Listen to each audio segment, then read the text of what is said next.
사도행전 13장입니다. 사도행전 13장 1절부터 12절입니다.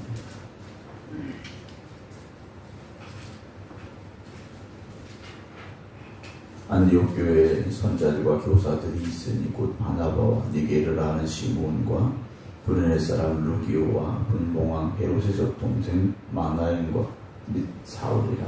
주를 섬겨 금식할 때 성령이 이르시되 내가 불러시키는 이를 위하여 바나바와 사울을 따로 세우라 하시니 이에 금식하며 기도하고 두 사람에게 안수하여 보내니라. 두 사람이 성령의 보내심을 받아 실루키아에 내려가 거기서 배 타고 구브로에 가서 살라미에 이르러 하나님의 말씀을 유대인의 여러 회당에서 전할세 요한을 수행원으로 두었더라. 온 성 가운데로 지나서 바보에 이르러 바예수라는 유대인 거짓선자 마술사를 만나니 그가 총독 서기오 바울과 함께 있으니 서기오 바울은 지혜 있는 사람이라. 바나바와 사울을 불러 하나님의 말씀을 듣고자 하더라.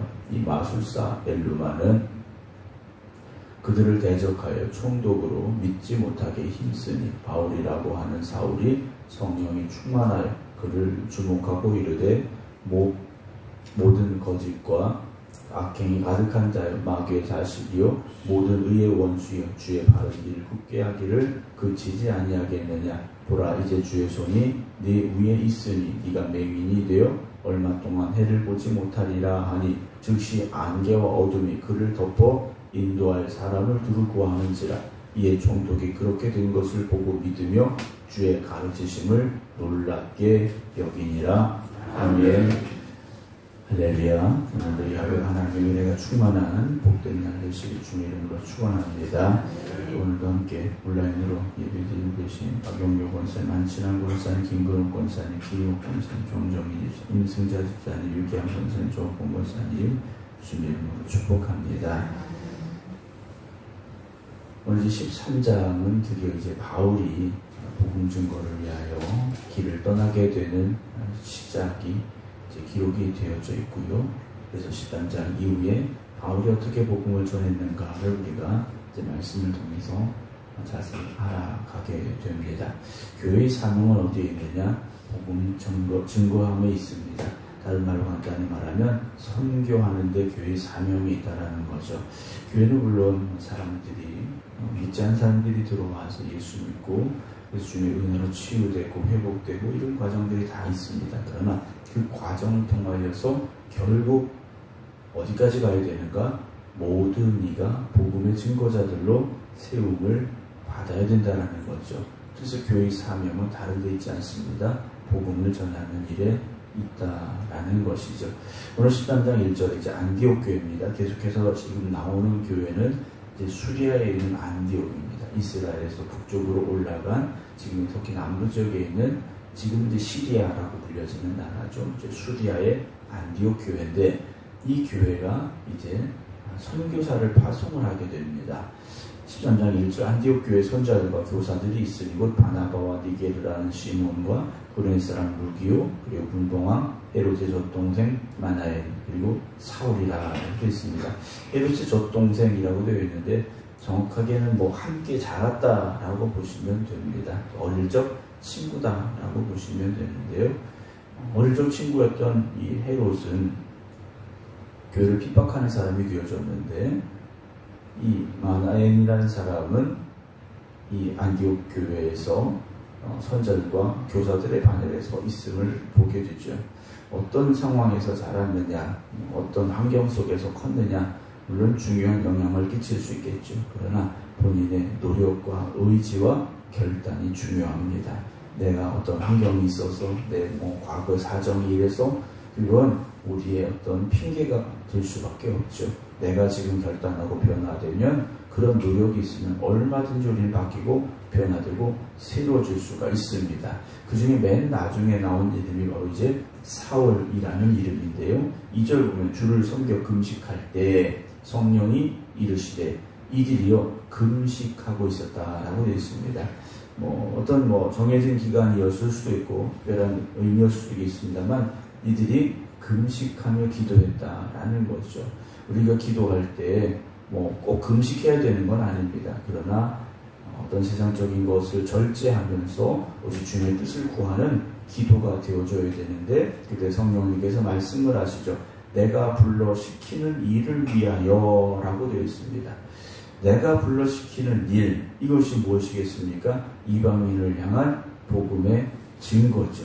선교를 위하여 바나바와 사울을 따로 세워라 라고 성령이 기도하는 이들에게 명령을 하십니다. 성령은 오순절 성령 강림의 역사 때 임하셔서 그들에게 이 방언을 말하게 하시고, 또 성령의 그런 역사가 일어났음을 그들을 통해 증거하셨는데, 성령님께서는 임재하시고 우리에게 말씀하시고 우리를 이끌어 가시는데, 결국 어디로 이끌어 가십니까? 사명의 자리로 이끌어 가신다라는 거죠. 성령 충만한 사람은 사명의 자리에 설 수밖에 없고 사명을 위하여 살아가는 사람이 되는 겁니다. 내가 뭐 능력 받았다, 내가 어떤 체험이 있었다, 결국 이것은요, 내가 복음을 위하여 부름받았다라는 사실을 잊지 말아야 되고 깨달아야 되고, 복음을 전하고 복음을 전하는 일에 최선을 다하는 사람들이 되어져야 됩니다. 근데 문제는 바나바와 이 사울이 안디옥 교회를 굳건하게 세운 사람들이라는 거죠. 말씀 전하고 양육하고 이러면서 안디옥 교회를요, 지금까지 성장시키는 데 있어 가장 큰 역할을 했던 사람은 바로 이 바나바와 사울이라는 겁니다. 그런데 성령님께서는 이 바나바와 사울을 교회에서 선교사로 파송을 하라고 명령을 내리셨다라는 거죠. 3절에 이 어떻게 합니까? 금식하며 다시 기도했습니다. 정말 성령님께 주신 이 뜻에 우리가 어떻게 해야 될 것인지, 그리고 그들이 이제는 어떤 결정을 내야 될 것인지 또다시 금식하며 기도했다라는 거죠. 사랑하는 성도 여러분, 항상 기도하셔야 됩니다. 매 순간순간 하나님의 뜻을 구하고 하나님 이끄시는 길이 어딘가를 우리가 기도하며 간구해야 되죠. 그래서 결론을 내렸습니다. 바나바와 사울 두 사람에게 안수하여 보냈다라고 되어 있습니다. 보내는 사람도 떠나는 사람도 얼마나 그 마음속에 성령의 뜨거운 역사가 있었겠습니까? 오늘 우리가 기도할 때 성령의 그 뜨거운 역사가 있기를 주님의 이름으로 축원합니다. 성령께서 우리를 감동시키셔서 사명자의 자리에 굳건히 서야 되고요. 우리가 부름받은 이 자리에서 또 보냄받은 그곳에서 복음 전하는 열정을 가지고 복음 전할 수 있어야 됩니다. 교회라는 곳은요, 함께 모여서 위로하고 교제하고 성장하는 아름다움이 있어야 되고요. 또 교회는 어떤 교회가 되어져야 됩니까? 세상 속에 흩어지는 교회가 되어져야 됩니다. 우리가 가서 복음 전하여 그곳에 다시 교회의 아름다운 모습들이 온전히 나타나야 되고, 그래서 교회가 이런 곳임을 보여줘야 되고, 교회를 통해 역사하시는 성령님께서 그곳에도 역사하실 수 있도록 항상 우리는요, 모여서 함께 아름다운 교제를 나누고 위로받고 때로는 소망을 얻지만 다시 세상을 향하여 불불이 흩어져서 우리가 선교의 사명을 감당하는 그런 역할을 감당할 수 있도록 여러분 깨어 기도하시기 바랍니다. 4절입니다. 이제 바나바와 사울 두 사람이 성령의 보내심을 받았다라고 되어 있습니다.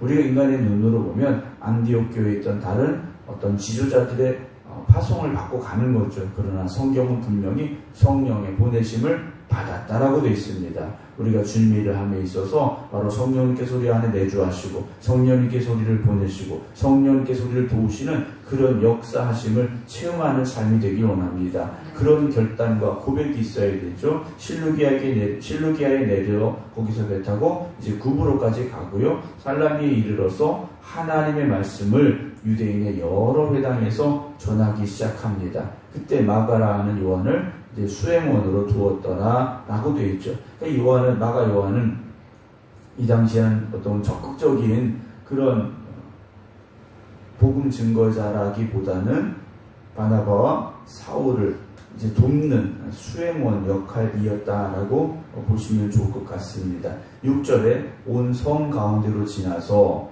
이제 그 섬을 쭉 통과하면서 바보라는 곳에 이르게 되는데, 거기서 예수라 하는 유대인 거짓 선지자 마술사를 만나게 됩니다. 이 사람이 이제 엘루마라고 불렸는데 번역하면 8절에 마술사라는 그 뜻을 가지고 있는 이름입니다. 그러니까 마술사 엘루마라고 되어 있지만 그냥 마술사라고 보시면 되고요. 그의 이름은 예수라고 되어 있습니다.